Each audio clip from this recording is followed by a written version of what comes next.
ത്രിയേക ദൈവത്തിൻ്റെ അതിപരിശുദ്ധ നാമം വാഴ്ത്തപ്പെടുമാറാകട്ടെ. കർത്താവിൽ പ്രിയ വിശ്വാസികളുടെ സമൂഹമായ കുഞ്ഞുങ്ങളെ, നിങ്ങളെ ഏവരെയും വളരെ വിനീതമായി പ്രഭാതവചനത്തിലേക്ക് സ്വാഗതം ചെയ്യുന്നു. ഇന്ന് വിഷയമായി കൊണ്ടുവന്നിരിക്കുന്നത് സൗഖ്യദായകനായ യേശു. ശാരീരികവും മാനസികവും ആത്മീയമായ സ്വസ്ഥതയും സൗഖ്യവും ആഗ്രഹിക്കുന്നവരാണ് നാം എല്ലാവരും. ശാരീരിക രോഗങ്ങളാണ് നമ്മെ ഏറ്റവും കൂടുതൽ ഭയപ്പെടുത്തുന്നതും ഭീഷണിപ്പെടുത്തുന്നതും. ഒരു ആശുപത്രി സന്ദർശിക്കുമ്പോഴാണ് രോഗത്തിൻ്റെ വൈപുല്യവും കാഠിന്യവും നമുക്ക് ബോധ്യമാകുന്നത്. കാൻസർ, എയ്ഡ്സ് തുടങ്ങിയ ചില രോഗങ്ങൾ നമ്മെ ഏറ്റവും ഭയപ്പെടുത്തുന്നവയാണ്. ഇപ്പോൾ മാക്സിമം ആൾക്കാർ, ഏതാണ്ട് നല്ലൊരു വിഭാഗം ആൾക്കാർ കുഴഞ്ഞു വീണാണ് മരിക്കുന്നത്. അവിടെ ചെല്ലുമ്പോൾ ആശുപത്രിക്കാർ പറയുന്നത് കാർഡിയാക് അറസ്റ്റ് ആയിരുന്നു എന്നാണ്. വൈദ്യശാസ്ത്രം ഇന്ന് അത്ഭുതപൂർവമായ പുരോഗതി നേടിയിട്ടുണ്ടെങ്കിലും ശാസ്ത്രത്തിൻ്റെ പിടിയിൽ അമരാതെ ചില രോഗങ്ങൾ മനുഷ്യരാശിയുടെ മേൽ ഭീഷണി മുഴക്കി നിലകൊള്ളുന്നു. ഈ പശ്ചാത്തലത്തിൽ സൗഖ്യദായകനായ യേശുവിനെ കുറിച്ച് അറിയുന്നത് ആശ്വാസപ്രദമാകുന്നു എന്നുള്ളതിന് യാതൊരു സംശയവുമില്ല. യേശുവിൻ്റെ മനുഷ്യാവതാര പ്രവർത്തനങ്ങളിൽ രോഗികൾക്കും സൗഖ്യം നൽകുക എന്നുള്ളത് മുഖ്യമായ വിഷയമായിരുന്നു. പഴയ നിയമകാലം മുതൽ നാം ബൈബിളിലേക്ക് നോക്കുമ്പോൾ എന്താണ് പറയുന്നതെന്ന് നമുക്ക് നോക്കാം. പുറപ്പാട് പുസ്തകം 15-ാം അധ്യായം 16-ാം വാക്യത്തിൽ പ്രകാരം പറയുന്നു, ഭയവും ഭീതിയും അവരുടെ മേൽ വീണു ഭുജമാഹാത്മ്യത്താൽ അവർ കല്ലുപോലെ ആയി. അങ്ങനെ യഹോവേ, നിന്റെ ജനം കടന്നു, നീ സമ്പാദിച്ച ജനം കടന്നുപോയി. ഈ പശ്ചാത്തലം എന്നത് നമുക്ക് ഏവർക്കും അറിയാം. ഇസ്രായേൽ ജനം മിസ്രൈമിൽ നിന്നും യാത്ര തിരിച്ച് ചെങ്കടൽ കടന്നതിന് ശേഷം മിസ്രൈമിൽ നിന്നും ദൈവജനത്തെ പിന്തുടർന്ന ഫറവോന്റെ രഥങ്ങളെയും സൈന്യത്തെയും വെള്ളത്തിൽ മുക്കിക്കളയുകയും അതിനുശേഷം ജാതികൾ കേട്ട് നടുങ്ങുകയും ഫെലിസ്തീയർ ഭീതിപ്പെടുകയും ഏദോമ്യർ ഭ്രമിക്കുന്നതായും മോവാബ്യർ കമ്പം പിടിക്കുന്നതായും കനാന്യ നിവാസികളുടെ എല്ലാം മനസ്സ് ഉരുകിപ്പോകുന്നതായും ദൈവജനം നേരിൽ കണ്ടതായ അവസരത്തിൽ മോശയും ഇസ്രായേൽ മക്കളും യഹോവയ്ക്ക് സങ്കീർത്തനം പാടി ചൊല്ലിയതാണ് ഈ തിരുവചനമെന്ന് നമുക്ക് ഏവർക്കും അറിയാം. 103-ാം സങ്കീർത്തനം 3-ാം വാക്യത്തിൽ പ്രകാരം പറയുന്നു, അവൻ നിന്റെ അകൃത്യമൊക്കെയും മോചിക്കുന്നു, നിന്റെ സകല രോഗങ്ങളും സൗഖ്യമാകുന്നു. ഈ തിരുവചനം ദാവീദ് ദൈവത്തെ വാഴ്ത്തി സ്തുതിച്ച് പാടുന്ന ഗീതം ആണ് എന്ന് നമുക്കേവർക്കും അറിയാം. മത്തായി ശ്ലീഹായുടെ രക്ഷാസുവിശേഷം 8-ാം അധ്യായം 16-ാം വാക്യത്തിലേക്ക് നമ്മൾ നോക്കുമ്പോൾ, വൈകുന്നേരമായപ്പോൾ പല ഭൂതഗ്രസ്തരെയും അവൻ്റെ അടുക്കൽ കൊണ്ടുവന്നു. അവൻ വാക്കുകൊണ്ട് ദുരാത്മാക്കളെ പുറത്താക്കി സകല ദീനക്കാർക്കും സൗഖ്യം വരുത്തി എന്ന് ഈ വേദഭാഗത്ത് എഴുതിയിരിക്കുന്നു. യേശു പത്രോസിൻ്റെ വീട്ടിലിരിക്കുമ്പോഴാണ് ഈ സൗഖ്യദാനം അനേകർക്ക് നൽകുന്നത്.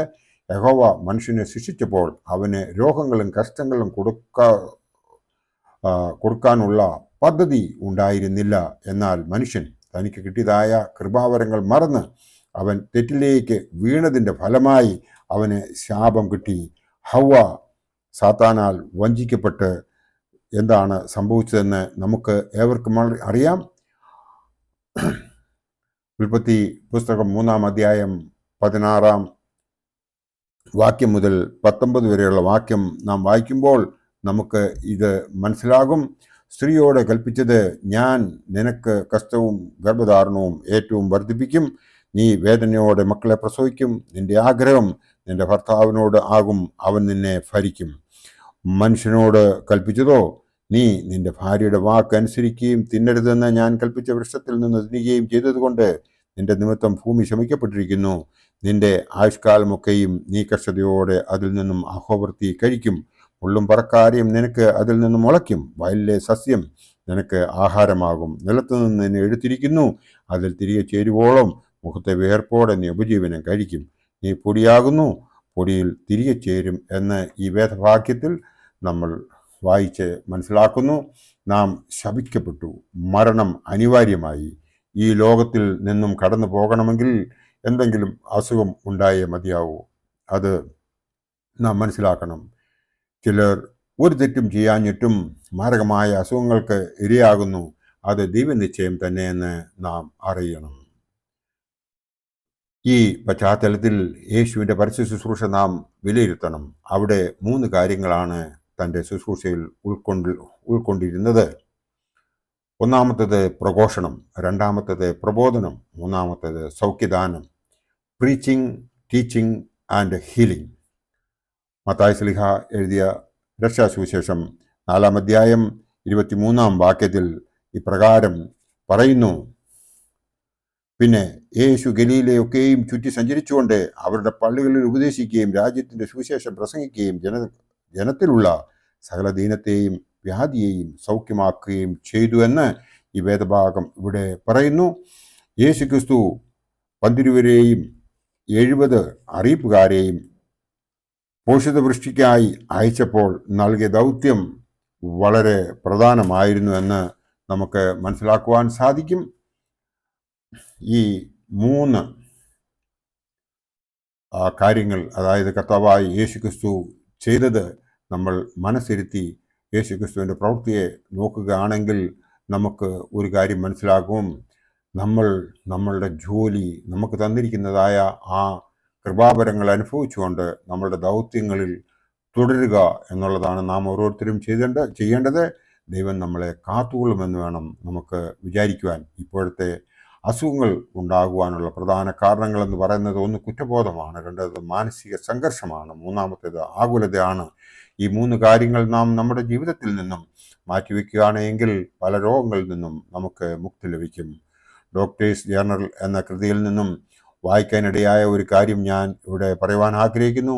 ഒരിക്കൽ ഒരു രോഗി ആശുപത്രിയിൽ അഡ്മിറ്റായി. അവിടെ ചെന്നതിന് ശേഷം പല വിദഗ്ധ ഡോക്ടർമാരും അവൻ്റെ അസുഖങ്ങളെക്കുറിച്ച് ചെക്ക് ചെയ്യുകയും പല ടെസ്റ്റുകൾ നടത്തുകയും ഒക്കെ ചെയ്തു. എന്ത് മരുന്ന് കൊടുത്താലും അവന് ഒരു സുഖവും അതിൽ നിന്ന് അവൻ്റെ ശരീരത്തിന് അതുകൊണ്ട് യാതൊരു പ്രയോജനവും വരുന്നില്ല എന്ന് കണ്ടപ്പോൾ അവർ ആകെപ്പാടെ പരവശരായി. അവനോട് ചോദിച്ചു, നിനക്ക് എന്താണ് യഥാർത്ഥത്തിലുള്ള പ്രോബ്ലം? നീ മാനസികമായി വളരെ സംഘർഷത്തിലാണ് എന്ന് കരുതുന്നെന്ന് എന്ന് ഒക്കെ പറഞ്ഞു. അവർ പല മരുന്നുകൾ മാറ്റിക്കൊടുത്തുകൊണ്ടിരുന്നു. എന്നാൽ തന്നെയും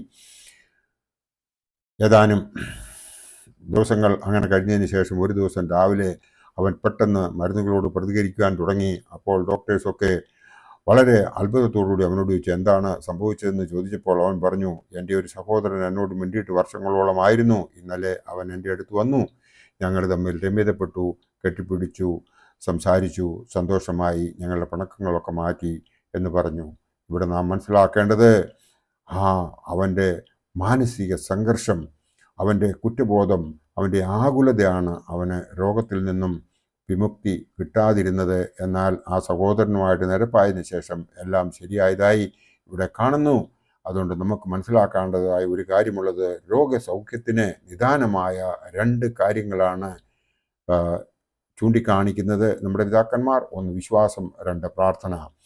രോഗസൗഖ്യത്തിന് വിശ്വാസം വലിയ പങ്ക് വഹിക്കുന്നുവെന്ന് കർത്താവ് തന്നെ വെളിപ്പെടുത്തിയിട്ടുണ്ട്. രോഗിയെ സൗഖ്യമാക്കിയതിന് ശേഷം നിന്റെ വിശ്വാസം നിന്നെ രക്ഷിച്ചിരിക്കുന്നു എന്ന് സ്വയം യേശു പറഞ്ഞതായി നാം തിരുവചനത്തിലൂടെ കാണുന്നു. പ്രാർത്ഥന എന്ന് പറയുന്നത് പൂർണ്ണ ഹൃദയത്തോടെ നിന്റെ കർത്താവിൽ സമർപ്പിക്കുക, വിശ്വാസം അർപ്പിച്ചുകൊണ്ട് നീ നിന്നെ തന്നെ സമർപ്പിക്കുക. അവിടെ നിന്ന് നിന്റെ പാതകളെ നയിക്കുമെന്ന് യേശു നമ്മെ ഉദ്ബോധിപ്പിക്കുന്നതായിട്ട് നമുക്ക് ഇവിടെ കാണുവാൻ സാധിക്കും. വിശ്വാസവും പ്രാർത്ഥനയുമുള്ള ഒരു വ്യക്തി എല്ലാവിധ രോഗങ്ങളിൽ നിന്നും മുക്തി പ്രാപിക്കും എന്നുള്ളതിന് യാതൊരു സംശയവുമില്ല. എന്നാൽ ഈ ലോകത്തിൽ നിന്നും നീക്കപ്പെടണമെങ്കിൽ ഉണ്ടാകുന്ന അസുഖങ്ങൾ ദൈവം തരുന്നതാണ്, അത് ദൈവത്തിൻ്റെ ദാനമാണ് എന്ന് വിശ്വസിച്ച് അവൻ്റെ അടുക്കിലേക്ക് ചെല്ലത്തക്കവണ്ണം നാം ഒരുക്കമുള്ളവരായിരിക്കാൻ തയ്യാറായി എല്ലാം അവനിൽ സമർപ്പിച്ച് ജീവിക്കുവാൻ നമ്മൾ ശ്രമിക്കുന്നുവെങ്കിൽ നമുക്ക് ദൈവം നമ്മളെ അനുഗ്രഹിക്കും എന്നുള്ളതിന് യാതൊരു സംശയമില്ല. നമുക്ക് അതിനായിട്ട് ശ്രമിക്കാം. ദൈവം നമ്മളെ എല്ലാവരെയും അനുഗ്രഹിക്കട്ടെ. എൻ്റെ വാക്കുകൾ ഇവിടെ ഉപസംഹരിക്കട്ടെ. നന്ദി, നമസ്കാരം.